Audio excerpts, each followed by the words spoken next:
You guys remember those VR headsets that went for like $15 to $20 some time ago?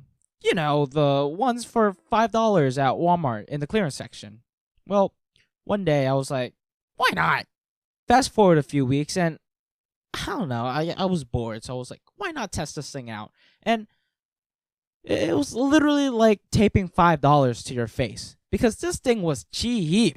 Like, the plastic felt bad and it was pretty heavy on its own, and the straps were uncomfortable. I could bash on this thing all day long, quality wise, but in the end, it did its job, and it was pretty cool for $5. I am the type of person who would notice the weird details.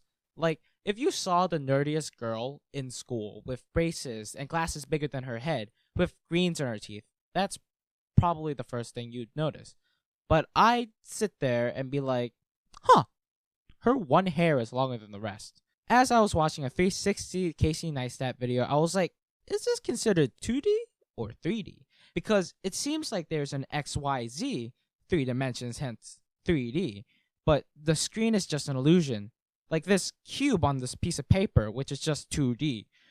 Then I went into the shower because smart things happens in the shower.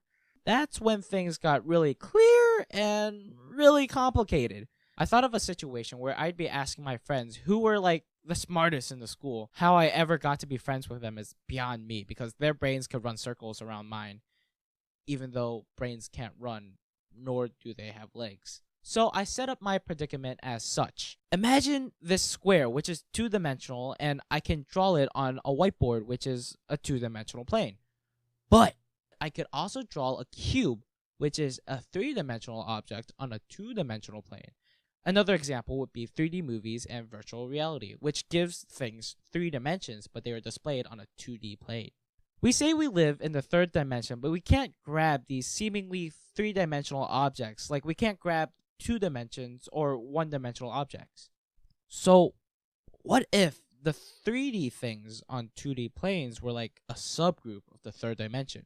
So I was like, why not split 3D into 2 categories? One where we could interact with and progress through, and another category which is like we're God and we're viewing things through a 2-dimensional plane. Or, and this is where the crazy comes from, we can view movies and virtual realities like they're the real 3D, and we are actually in the 4D, the 4th dimension. Granted, we only live in the XYZ, and there's not really a 4th dimension that we really travel through. Though there is a debate that like time is the 4th dimension, but I'm not gonna get into that. And in my defense, it was only a 5-minute shower. Like, what do you expect me to do? Like, define the universe in only 5 minutes?